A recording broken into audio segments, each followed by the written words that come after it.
4장에서는 천상교회인 하나님 나라의 장면을 생생하게 소개했습니다.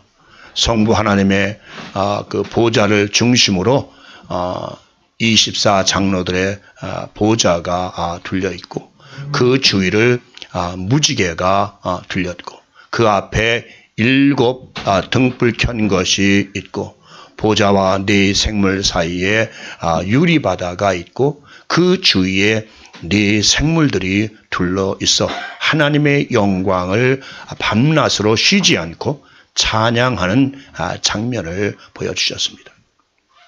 이를 영적으로 살펴보면 성부 하나님의 보좌는 지성소를 의미하고 24 장로들은 그룹들, 다시 말하면 지성소를 지키는 천사들을 의미하고 무지개는 언약의 말씀을 의미하고 7 등불은 성소에 켜진 것으로서 성령님을 의미하고 우리 유리바다는 물두멍에 속하고 네 생물들은 하나님을 섬기는 제사장들에 속한다고 할 수가 있겠습니다. 오늘 5장에서는 성부 하나님의 오른손에 펼쳐 있는 두루마리 책이 있는데 그 책을 누가 펴서 열 것인가를 알려주는 내용이 기록이 되어 있습니다. 하나님의 오른손에 펼쳐져 있다는 것은 바로 하나님의 절대적인 권능과 권세로 기록된 말씀임을 의미합니다. 그러므로 그 오른손이 책을 가졌다는 것은 그 내용이 절대로 변치 못할 하나님의 심판과 구속 사역을 의미합니다. 하나님이 한 번 정하신 말씀은 절대로 변개되거나 바뀌는 일이 없습니다. 이 책에는 앞으로 전개될 7인의 재앙과 7 나팔의 재앙과 7 대접의 무서운 재앙일 심판의 내용이 기록되어 있음을 알 수가 있습니다. 여러분들이 앞으로 이제 6장부터 7인 재앙과 7 나팔, 7 대접 재앙이 나오겠지만 7인 재앙은 이미 지나간 재앙이라고 볼 수가 있습니다. 7 나팔의 재앙은 현재 진행되는 재앙이라고 볼 수 있습니다. 그리고 7 대접은 앞으로 다가올 곧 미래에 다가올 종말적인 심판이라 볼 수가 있겠습니다. 이를 뒷받침하는 증거의 말씀이 에스겔에 이와 비슷한 말씀이 기록되어 있습니다. 에스겔서 2장 9절 10절에 보니까 내가 보니 보라 한 손이 나를 향하여 펴지고 보라 그 안에 두루마리 책이 있더라. 그가 그것을 내 앞에 펼치니 그 안팎에 글이 있는데 그 위에 애가와 애곡과 재앙의 말이 기록되었더라.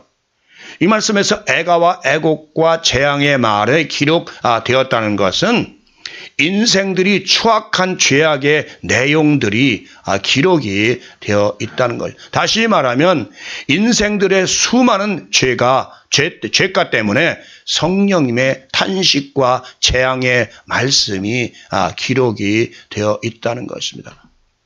여러분들이 잘 아시다시피 성경 말씀은 율법으로부터 복음서에 이르기까지 죄인에 대한 심판과 그에 따르는 형벌의 말씀이 기록되었다 할 것입니다. 여러분 아시다시피 구약 성경을 보면 전부가 너희가 만약에 이렇게 하면 이렇게 잘못하면 형벌을 심판을 받을 것, 죄를 받을 것이요. 준 그런 율법을 지키면 복을 받을 것이요 지키지 않으면 너희는 반드시 죽을 것이다라는 그 말씀이 구약 성경에 기록이 되어 있습니다. 성경은 죄에 대한 말씀이 거의 다 기록이 되어 있다고 봤습니다. 그만큼 하나님께서는 인간을 미워하는 것이 아니라 죄 자체를 미워하신다는, 다시 말하면 사단을 미워하시고 그 죄의 근 뿌리를 아주 하나님은 싫어하세요. 그래서 우리말이 그랬잖아요. 죄는 미워하되 사람은 미워하지 말아라 라고 그래요. 우리가 많은 사람들이 저 사람이 죄를 졌어요. 한 사람이 죄를 졌는데 주님께서 왜 그를 용서하라 했을까? 7번씩 70번 무한적으로 용서하라고 하신 말씀은 그 죄는 밉지만 그 사람은 용서하라는 것이에요. 원수까지도 사랑하라는 건 무슨 얘기냐면 죄는 미워하시지만 그 사람은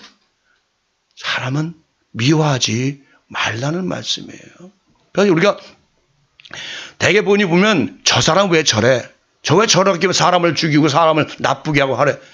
김정은이가 나쁘죠? 나쁘다도 하면 그래요. 근데 김정은이가 나쁘다래. 김정은이 그 자체가 나쁜 것이 아니라 그 속에 들어간 죄가 나쁘다는 것이에요, 여러분. 우리는 죄를 미워해야지 사람을 미워해서는 안 돼. 사람을 미워하다 보면 우리 주위에 한 사람도 사랑할 만한 사람이 없어요. 여러분, 자식은 속안색입니까? 아내는 속안색입니까? 남편은 속안색입니까?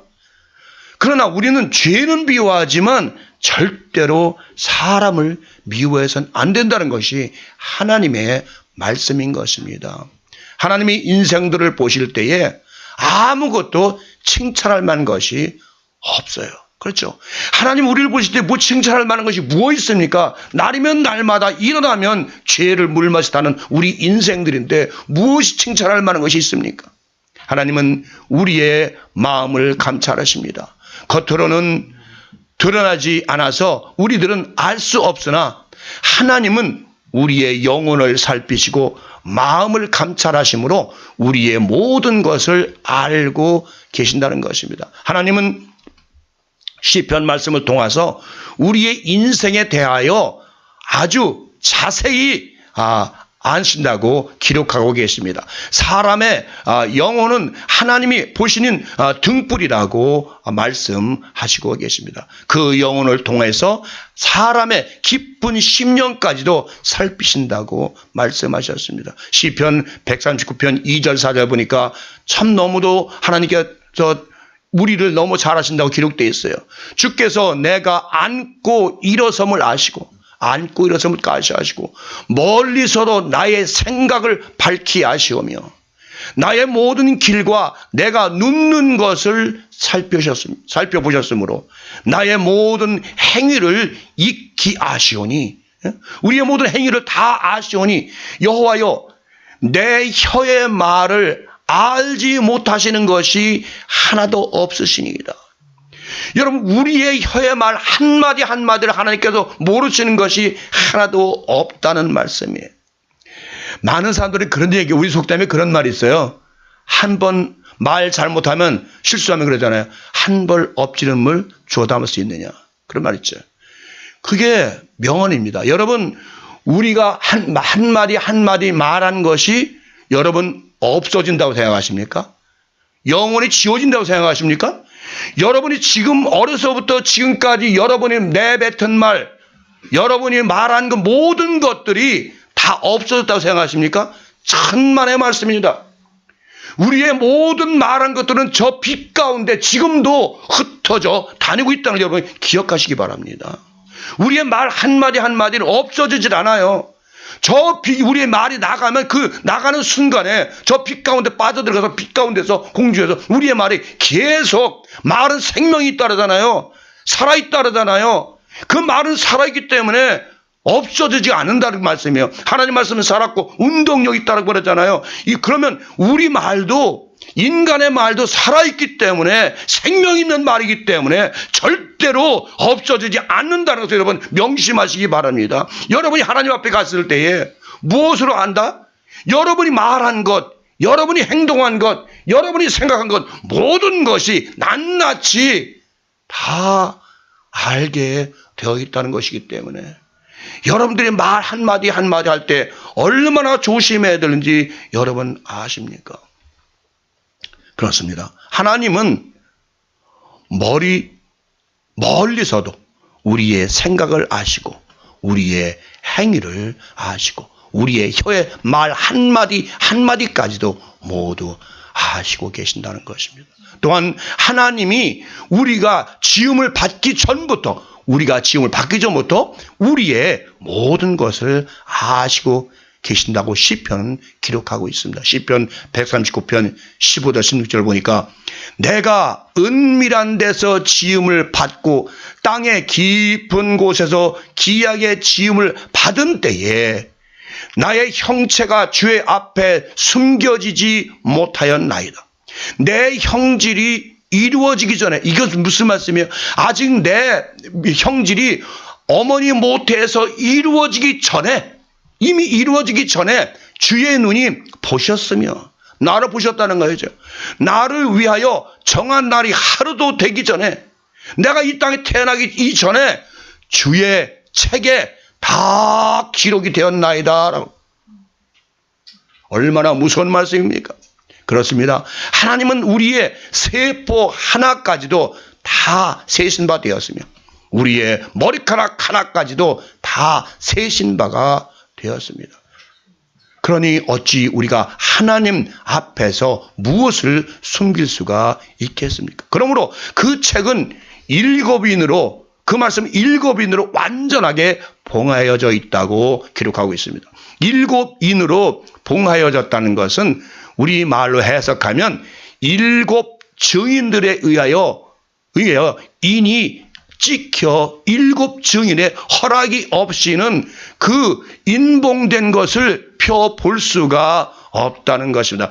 여기서 우리가 그 인이라는 것에 대해서 성경에서 그래요. 도장이죠. 도장. 우리가 인은 도장이 인자잖아요. 우리만 도장이 인자지만 그 스프라기조라고 해요. 헬라어는 스프라기조인데 이 인을 지켰다. 우리가 성령의 인을 받은 우리잖아요. 성령의 인을 쳤다 그러잖아요. 우리 모두는 성령의 인친 바 되었다. 이게 무슨 말이에요? 하나님께서 성령으로 우리를 하나님의 자녀라는 걸 딱 인쳤기 때문에 우리는 하나님의 생명책이 기록된 자들이기 때문에 절대로 어떤 경우에도 하나님은 우리를 연단과 훈련은 받을지 모르지만, 환난은 받을지 모르지만 우리의 마지막은 절대로 하나님께서 놓지 않으신다는 것이에요. 여러분, 하나님의 자녀, 저도 지난번에 간증을 잠깐 말씀드렸지만 여러 가지 환난과 고통은 당할 수 있어요. 그렇지만 하나님께 절대로 우리는 놓지 않으십니다. 그래서 지난번에도 말씀드렸지만 666 그 베레집에 대해서 자꾸 사람들은 얘기하지만 제가 분명히 말씀드리지만 그 베레집이 있기 전에 이미 하나님께서는 성령으로 우리를 다 인치신 바 되었다고 그랬잖아요. 인치신 바 되었는데 무슨 걱정이 있습니까? 계시록 7장에 인쳤고요. 그 다음에 13장에서 이제 666이 나오지만 오늘날 많은 분들은 성령의 인이 무엇인지 모르기 때문에, 성령의 인이라는 것은 여러분이 아무리 죄를 져도 여러분이 지금은 이 모습 이대로 살아도 여러분은 하나님께서 인쳐서 하나님께서 딱 성령으로 영원히 변치 못할 성령으로 인쳤기 때문에 여러분은 영원한 하나님의 자녀라는 것을 꼭 믿으시기 바랍니다. 왜냐하면 그 인봉된 증서는 바로 하나님의 자녀들에게 주시는 상속 유서와 같은 것이에요. 자, 이 성경 말씀은요, 하나님 말씀은 우리 자녀들에게 주시는 특별한 상속 유서와 같은 말씀이에요. 너희가 내가 준 이 유서대로 행하면 내가 복을 주고 너희 영원한 기업으로 인도하리라고 분명히 그 유서와 같은 하나님의 약속의 언약의 말씀이 이곳에 기록돼. 그래서 하나님의 자녀들은 이 말씀이 나는 하나님의 자녀로구나. 나는 영원히 변치 못할 성령으로 인친 자들이구나. 나는 영원히 멸망하지 않고 비록 지금은 환난과 핍박과 고난과 병중에 있고 여러 가지 연단을 받고 있지만은 나는 하나님의 자녀라는 것을 분명히 아시기 바랍니다. 여러분, 제가 여러 번 말씀드렸죠. 정금이 나오기 위해서는 99K가 나오기 위해서는, 완전한 금이 나오기 위해서는 99번 용광로에 들어갔다 나왔다 했을 때 비로소 완전한 금이 나오는 것처럼 우리 하나님의 자녀들도 수없는 연단과 환난을 통해야만이, 거기서 연단받고 훈련을 받아야만이 비로소 정금 같은, 보석 같은 하나님의 존재 자녀들로 나온다는 것입니다. 여러분이 그냥 쉽게 해서 이런 거예요. 여러분들이 마마보이들이세요. 마마보이들. 뭐냐면 요즘은 그냥 제가 그런 거 한국에서 어떤 외아들이 하나 있는데 군대 보내는데 군대 가는데 무슨 초상난 것처럼 대성통곡하고 줄 아는데, 얼마나 아이를 그렇게 키웠으면 그 아들도 울고 엄마도 울고 아버지도 울고 대성통곡하며 울고 앉았는 거예요. 그러니까 그게 얼마나 그게 마마보이라는 것, 마마보이를 알죠. 그건 뭐야? 훈련을 받지 않는데 아버지 어머니가 아이고 내 새끼 그냥 훈련도 안 시키고 그냥 먹이고 입히고 해달라는 거 다 해주고 다 하다 보니까 나 이제 어른 돼서 뭐야? 할 수 있는 것이 없어요. 청소도 못해요. 아무것도 못해요. 죄송하지만 저는 눈은 안 보이지만 어려서부터 하도 단련받아서 저는 아시는 분 아세요? 저는 웬만한 거 다 할 줄 알아요. 밥도 할 줄 알고 다 할 줄 알거든요. 누구보다 잘할 수 있어요. 다 해봤기 때문에, 다 훈련을 받았기 때문에. 여러분 시각장애인들이 저 브레인스튜디오 가면요 얼마나 훈련시키는지 아세요? 제가 브레인스튜디오 갔더니 맨 처음에 이제 그 훈련 받으러 갔는데 어떤 사람 데리고 나갔어요. 갔더니 놔라. 그래서 인도자 보고 놀아. 너 왜 데리고 다니냐 저 사람을. 너 혼자 충분히 훈련 받으면 다닐 수 있고 할 수 있는데 왜 데리고 다니냐. 다니지 말아라.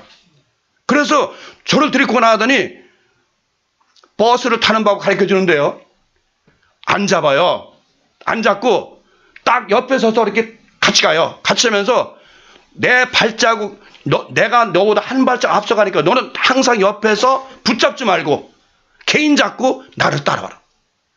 그 훈련을요, 뺑뺑뺑 돌고 버스는 어떻게 타고 뭐로 타고 그 다음에 또 들어가면요, 빵 같은 거 굽는 것, 빵을 어떻게 굽는 거 다 가르쳐 주고요. 심지어는 도자기 만드는 것도 가르쳐 주고요. 다 훈련시켜가지고 시각장애인에도 운전만 못하지 다른 건 다 할 수 있으니까 절대로 부인을 의탁하거나 남 의탁하지 말아라. 네 스스로 뭐든 하라고 말씀해요. 근데 저는 했는데 어렸을 때 그렇게 했는데 많은 여기 미국에 와보니까 시각장애인들이 엉망진창이에요. 장애인들이 다 나라가 해줘가지고 하는 거 해보는 게 아무것도 없어요. 다 밥도 먹여줘야 되고 데리고 다녀야 되고 이거 도대체가 미국이라는 나라가 너무 사람들을 스포일시키는 거예요. 여러분들도 자녀들 스포일시키지 마세요. 강하게 키우세요. 여러분 사새끼가 굴리잖아요. 큰 높은 데서 굴리잖아요. 그러면 올라오는 새끼만 키우는 거예요. 그런 거예요. 여러분들은 하나님께서 우리를 독수리 새끼처럼 그냥 훈련시키는 것처럼 사자새끼를 훈련시키는 것처럼 여러분 자신들도 여러분 자녀들을 강하게 훈련시켜서 어딜 가든지 독수리와 사자처럼 강하게 승리할 수 있는 그런 자녀들을 만드시기 바랍니다.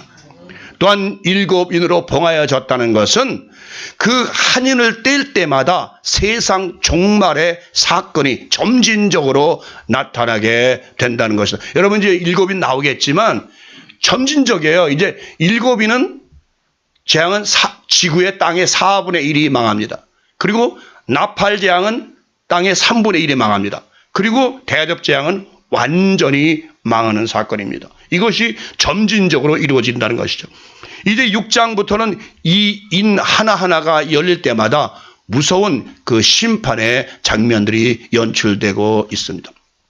또 7인으로 봉하여졌다는 것은 사단의 유혹으로 말미암아 상실되었던 우리의 원래 신분이 이 두루마리 책에서 그리스도의 구속사역으로 말미암아 회복되었다는 것을 나타내고 있습니다. 결국 7인으로 봉하여졌다는 것은 악인들에 대한 심판과 의인들에 대한 영원한 구원 사역과 모든 만물은 하나님이 창조하셨기 때문에 영원함을 의미하고 또한 하나님의 섭리 사역을 나타내주는 하나님의 비밀한 문서라 할 것입니다. 이미 말씀을 드린 대로 하나님의 책은 바로 하나님의 입으로 나오는 말씀입니다.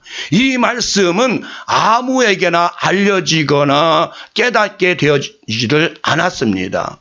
오직 하나님의 자녀들에게만 열어서 깨닫게 하신 것입니다. 그러므로 천사장이 나와서 말하기를 누가 이 책을 펴서 보기에 합당하냐고 외치고 있습니다. 이 말씀에서 합당하냐라는 의미는 권세나 권위를 의미하는 것이 아니라 의로움과 진실함과 선함을 의미합니다. 다시 말하면 이 책을 펴서 볼 수 있는 사람은 의롭고 진실하고 거룩하고 선한 사람으로서 하나님의 마음에 합한 자라야 한다는 것입니다. 더 정확하게 말한다면 이 책을 펴거나 볼 수 있는 사람은 하나님으로부터 인정을 받은 흠이 없는 사람이어야 한다는 것. 그런데 하늘 위에나 땅 위에나 땅 아래 아무라도 능히 이 책을 펴거나 보거나 할 자가 없다고 천사는 외치고 있습니다. 이 의미는 세상에 존재하는 피조물로서는 이 거룩하고 의로운 말씀을 감히 펴거나 볼 자가 없다는 것입니다. 다시 말하면 세상 종말과 심판에 대한 것은 오직 하나님께 속하였다고 성경은 기록하고 있습니다. 그러므로 이 세상 어떤 사람도 종말에 관하여 말한다면 그 사람은 잘못된 이단에 속한 사람이라 할 것. 여러분 잘 아시잖아요. 1990년도 구원파 그때 뭐 지구가 어떠는다. 저는 어렸을 때부터 지금 이제 뭐 40대, 50대는 잘 모를 겁니다만, 60대 넘으면서 아실 거예요. 옛날에 그 60년도에, 50년도인가요? 이두목지에 7월 4일 날 지구하고 화성이 빡치게 한다 그래가지고요. 제가 그때 대전에 있었는데, 난리 났었어요. 다들 소를 다 때려잡아 먹고요. 돼지 다 때려잡아 먹고요. 어차피 화성하고 지금 빡치게 하는데 이게 남아서 뭐 하느냐고 다 때려잡고 먹었어요. 이 사람들이 그렇게 어리석었다니까요. 그렇게 알려가지고. 그래가지고 그 잘못된 이단 때문에 대전에서 난리 났었어요. 그래서 우리 학교에 왔는데 학부형들이 와가지고 야 죽어도 같이 죽자. 그 학생을 전부 데리고 가고 난리 났었습니다. 그래서 여러분 예수 재림의 징조에 보면 빈말이 잘못된 말이 3번 온다고 되어 있어요. 그리고 비행접시가 나타난다고 되어 있어요. 그것이 예수 재림의 징조로 저는 국민학교 때 요리문답에서 이미 배웠습니다만 그렇게 그 구원파들 이게 하나님의 심판에 대해서 종말에 대해서 아무도 말해서 예수님이 그러잖아요. 이는 아들도 모르고 천사도 모르고 오직 아버지께 속한 것이라고 분명히 말씀하시잖아요.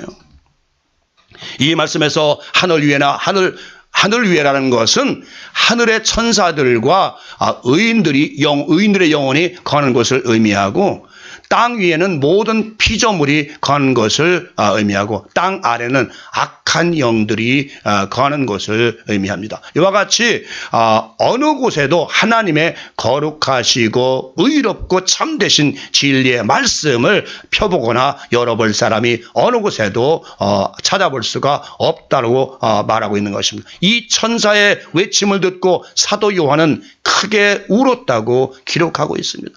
요한이 크게 탄식하며 운 것은 바로 하나님의 약속의 계시의 말씀을 더 이상 알아볼 수가 없다는 것에 대하여 울었고 또한 악인들에 대한 심판의 종말을 볼 수가 없기에 크게 탄식하며 울었던 것입니다. 많은 믿음의 성도들이 로마 폭군에 의하여 죽임을 당하였습니다. 사도 요한 역시 나이 100세가 다 되었는데도 결국 반모섬에서 그 명을 끝마칠 순간이 다가오고 만 겁니다. 이 얼마나 고통스럽고 절망스러운 삶이었겠습니까? 자, 이제 사도 요한이 마지막 남은 사도인데 좀 이 악인들이 멸망받는 걸 심판받는 걸 좀 봐야 될 거 아닌가 말이지. 이렇게 우리 형제들이 다 돌로 맞아 죽고 톱으로 겨 죽고 다 죽임을 당했는데 이제 나 하나 남아서 겨울고 늙은 몸이 반모섬에 그야말로 뱀들이 울고 전갈들이 많은 그런 탄광촌 같은 그런 반모섬에 있는데 마지막까지도 이 말씀이 열리지 않아서 악인들의 심판과 의인들의 영혼이 거하는 그것을 깨닫지 못한다 그런다면 얼마나 다시 말하면 이 사도 요한은 그야말로 마지막 남은 소망, 희망, 그거는 봐야 될 텐데 그것마저도 없다는 것이에요. 이미 말씀을 드린 대로 사도 요한은 12사도 중 마지막 남은 주님의 제자였습니다.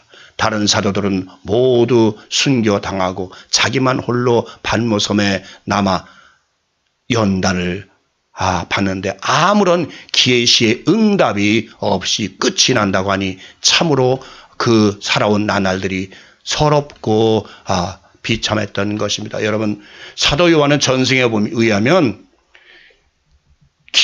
이 반모섬에 오기 전에 기름가마에다 튀겼다고 그래요. 기름가마에 튀겼는데 죽지 않기 때문에 결국은 반모섬으로 유배를 보냈다고 합니다. 왜 하나님이 죽이지 않으셨어요?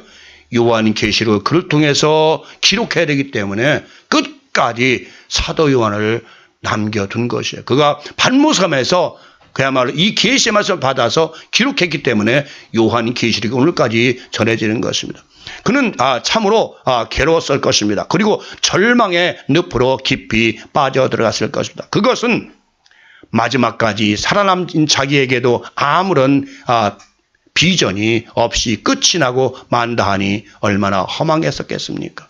요한은 하나님의 계시의 말씀을 통하여 분명한 응답을 듣고 보기를 원했을 것입니다. 그러나 천사의 외침이 너무나도 실망스럽고 절망스러운 외침이었습니다. 세상에 아무도 그 인봉된 하나님의 말씀을 알려줄 사람이 없다 하니 그동안 살아온 모든 과정이 헛되고 헛되다는 것을 체험했을 때 그 얼마나 괴로웠겠습니까? 이제 여러분들도 생각해 보십시오. 여러분들의 삶이 마지막 순간까지 바라던 것이 이루어지지를 않고 모든 것이 한순간에 무너져 버린다면 이 얼마나 자기 자신에 대하여 저주스럽겠습니까? 저도 참 그런 경험을 했습니다만 여러분들이 그동안 그렇게 열심히 노력하는데 마지막 순간에 다 무너지고 만다면 여러분, 사도 요한이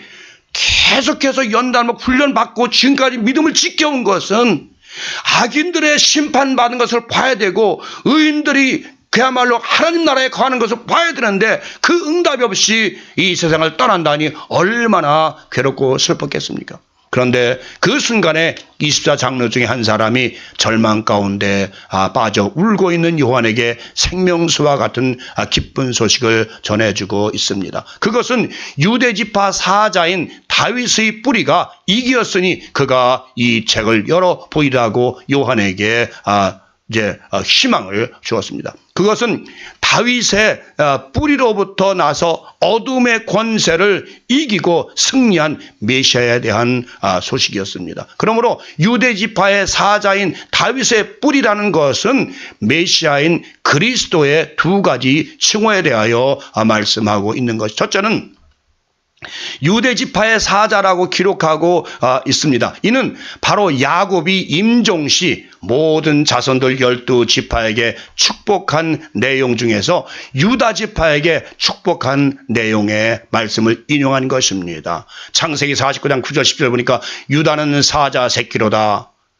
내 아들아, 너는 움킨 것을 찢고 올라갔도다. 그가 엎드리고 웅크림이 수사자 같고 암사자 같으니 누가 그를 범할 수 있으랴? 내가 유다를 떠나지 아니하며 통치자의 지팡이가 그 발 사이에서 떠나지 아니하기를 실로가 오시기까지 이르리니 그에게 모든 백성이 복종하리로다. 바로 이는 고난받으신 그리스도를 지칭하는 것이 아니라 십자가에 달려 죽으신 그리스도를 지칭하는 것이 아니라 사단으로부터 부활로부터 승리하신 그리스도를 지칭하는 것입니다. 다시 말하면 세상의 모든 주관자를 다스리시는 메시아를 의미하는 것입니다. 두 번째는 다윗의 뿌리라는 것입니다. 이는 이사야 11장을 반영한 것입니다. 메시아로서 이스라엘을 통치하실 그리스도를 지칭하는 것입니다. 이사야 11장 1절 2절 보니까 이새의 줄기에서 한 싹이 나며 그 뿌리에서 한 가지가 나서 결실할 것이요 그의 위에 여호와의 영 곧 지혜의 지혜와 총명의 영이요, 모략과 재능의 영이요, 지식과 여호와를 경외하는 영이 강림하시리니라고 그래요.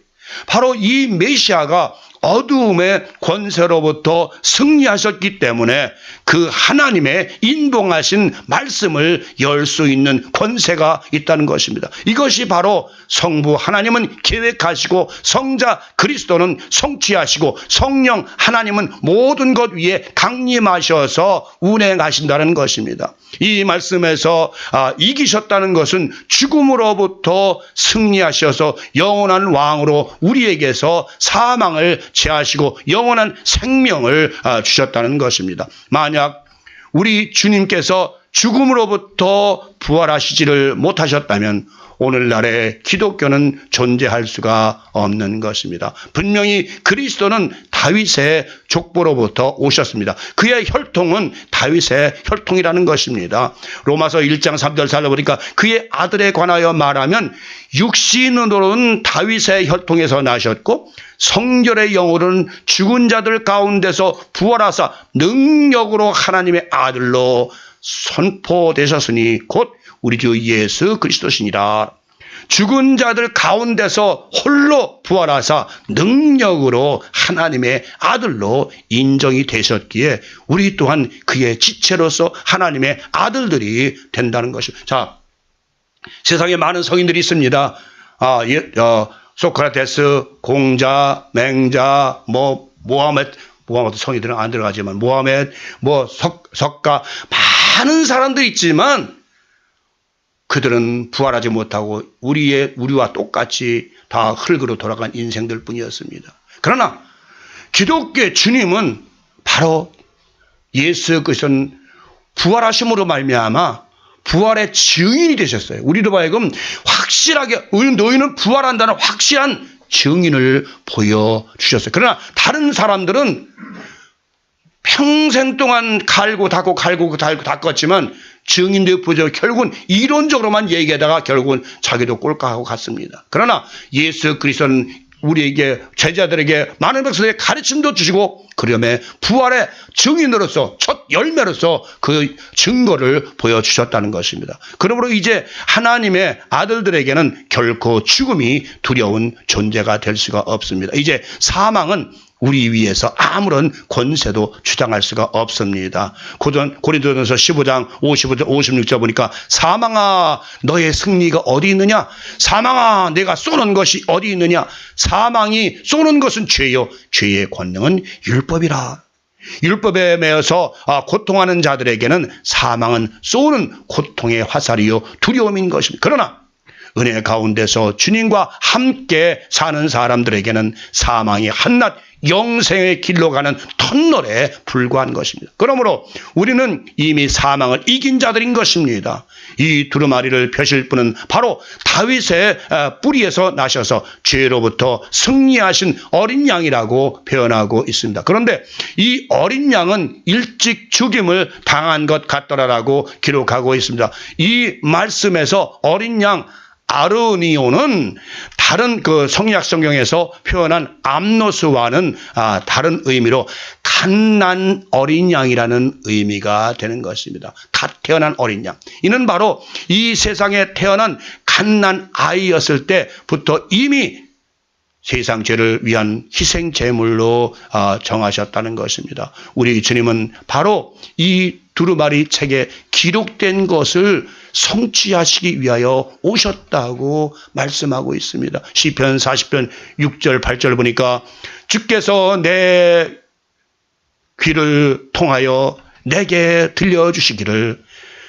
제사와 예물을 기뻐하지 아니하시며 번제와 속죄제를 요구하지 아니하신다 하신지라. 그때에 내가 말하기를 내가 왔나이다. 나를 가리켜 기록한 것이 다 두루마리 책에 있나이다. 나의 하나님이여 내가 주의 뜻 행하기를 즐기오니 주의 법이 나의 심중에 있나이다 하였나이다. 이 말씀대로 그리스도는 구약 성경에 기록된 대로 오셔서 성부 하나님의 계획을 모두 성취하신 것입니다. 왜 본문은 그리스도를 어린 양이라고 나타냈을까요? 주님이 제자들에게 말씀하셨습니다. 주님은 절대로 이 제자들에게는 당신은 어린 양으로 말씀하지 않았어요. 나는 세상의 빛이로라. 나는 세상에 생명을 주는 떡이로라. 나는 메시아다. 나는 선한 목자이다. 또한 나는 부활이요 생명이다. 나는 포도나무요 너희는 가지다라고 여러 칭호로 말씀하셨으나 당신이 어린 양이라고 말씀하시지는 않으셨습니다. 오히려 주님은 어린 양들을 지키시고 기르시는 선한 목자로 오셨다고 말씀하셨습니다. 우리에게는 푸른 초장 맑은 물가로 인도하시는 선하신 목자이나 성부 하나님에게는 그분의 계획대로 속죄 제물로 바쳐지는 어린 양이 되셨다는 것입니다. 하나님은 이사야 선지자의 입을 의탁하사 말씀하시기를 털 깎이는 어린 양으로 그리고 도수장으로 끌려가는 어린 양으로 말씀하였습니다. 이사야 53장 7절 보니까 그가 곤욕을 당하여 괴로울 때에도 그의 입을 열지 아니하였으며 마치 도수장으로 끌려가는 어린 양과 털 깎는 자 앞에서 잠잠한 양같이 그 입을 열지 아니하였도다. 참고로 말씀을 드리면 기독교의 상징은 뭡니까? 어린 양과 십자가입니다. 그리고 불교는 바퀴와 연꽃입니다. 그 외에도 각 종교마다 상징적인 표현들이 많이 있으나 십자가는 오직 기독교에만 나타나는 신성한 상징인 것입니다. 어린 양은 순종의 상징이기도 합니다. 양은 반드시 목자의 음성만을 쫓아 따르게 되어 있습니다. 양은 언제나 목자가 준비한 우리에서 쉽니다. 그러므로 어린 양이란 항상 주인 말을 따라 순종하며 그 정하신 우리에서 살게 되어 있다는 것입니다. 그 외에도 불교는 코끼리요, 그 외에도 곰, 악어, 뱀 여러 가지의 상징적인 것으로 각 종교들을 표현하고 있으나 흠없고 깨끗한 것은 오직 어린 양뿐이신 예수 그리스도 어린 양뿐인 것입니다. 일찍 죽임을 당한 어린 양이란 십자가에 달려 돌아가셨으나 능력으로 부활하여 영원한 하나님의 아들로 인정되신 그리스도를 의미하는 것입니다. 그는 7뿔과 7눈을 가지고 있다고 기록하고 있습니다. 이미 말씀대로 7뿔은 완전한 그리스도의 힘과 권세, 능력을 의미하고 7눈은 완전하신 성령님을 의미합니다. 그러므로 그리스도는 완전하신 하나님의 아들이시며 보혜사이신 성령님이신 것입니다. 온 땅에 보내심을 입은 영이라는 것은 바로 지금 이 순간에도 만물을 다스리시고 보호하시고 운행하시고 계신 성령님을 의미하는 것입니다. 그리고 이 말씀은 스가랴에서 통한 말씀인 말씀을 반영한 말씀입니다. 스가랴 3장 9절 보니까 만군의 여호와가 말하노라 내가 너 여호수아 앞에 세운 돌을 보라 한 돌에 7눈이 있느니라 거기에 새길 것을 새기며 이 땅의 죄악을 하루에 제거하리라. 이 말씀에서 역시 돌은 모퉁이 돌이요 교회의 머릿돌이신 그리스도를 의미하고 7눈은 성령님을 의미합니다. 스가랴 4장 10절 보니까 작은 일이 날이라고 멸시하는 자가 누구냐? 사람들은 스룹바벨의 손에 다림줄이 있음을 보고 기뻐하리라. 이 7은 온 세상에 두루다니는 여호와의 눈이라 하니라. 이 말씀에서 다림줄 역시 마지막으로 놓아 모든 일을 끝마치는 돌에 해당합니다. 바로 그리스도는 처음과 끝이요 영원하신 분이라는 것을 나타내고 있는 것입니다. 이제 어린 양이신 그리스도께서 성부 하나님으로부터 책을 취하셨다는 것은 모든 심판의 권세를 바르셨다는 것입니다. 성부 하나님께서는 모든 심판하는 권세를 그의 아들이신 그리스도께 주셨다고 성경은 기록하고 있습니다. 그러므로 아들을 믿지 않고 순종하지를 않는 사람은 하나님 아버지를 믿지 않는 것입니다. 아들을 믿지 않는 사람은 이미 심판을 받은 것입니다. 그 심판이 계시록을 통하여 낱낱이 열거되고 있습니다. 이제부터 벌어질 인재앙과 나팔재앙과 대적재앙이 말씀대로 이루어질 것을 여러분들은 아시기 바랍니다. 여러분, 이제 오늘의 말씀을 이제 정리하겠습니다.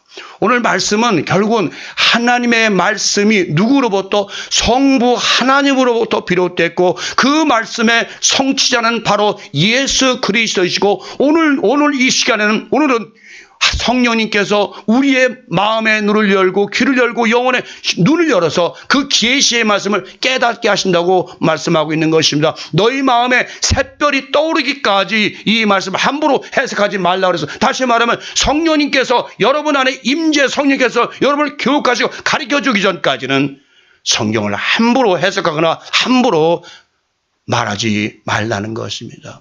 여러분, 이제 우리는 오늘 심판 말씀에 기록된 대로 이제 7 인재앙과 7 나팔재앙과 7 대접의 재앙을 맞이합니다. 이미 7 인재앙은 다음에 말씀드리기가 지났습니다. 그러나 지금 우리는 7 나팔재앙 중에서 고통하며 살아가고 있습니다. 언제 터질지 모르는 이 사건 속에서, 삶 속에서 이제 마지막으로 이제 하나님께서 마지막 천사들을 통해서 7 대접의 재앙을 쏟아 부으라면 마지막에 이제 공기의 마지막 7 대접을 쏟아보았을 때, 공기 중에 쏟아보았을 때 그 재앙이, 이 세상은 모두가 끝나고 마는 것입니다. 우리는 이 재앙 속에서 살고, 그러나 분명한 것은, 오늘 여러분이 소망을 가질 것은 여러분은 성녀로 인침받은 자들입니다. 하나님의 소유입니다. 하나님의 자녀들입니다. 어린 양의 구속의 사역으로 말미암아, 어린 양의 보혈의 피로 말미암아 인침을 받았기 때문에 여러분들은 어떤 환난에도 어떤 장애도 핵무기가 터져도 수탄이 터져도 걱정할 것 아무것도 없다는 것입니다. 여러분 이미 하나님의 자녀이기 때문에, 하나님의 나라의 백성이 되었기 때문에 하나님이 여러분을 보호하시고 지키신다는 것 꼭 명심하시기 바랍니다. 그러므로 여러분 끝까지 하나님을 배반치 말고 거역하지 말고 그 말씀 순종함으로 말미암아 하나님의 영원한 자녀로서 생명의 기업을 잇는 하나님의 복된 자녀 되시기를 성부와 성자와 성령의 이름으로 간절히 축원을 드립니다.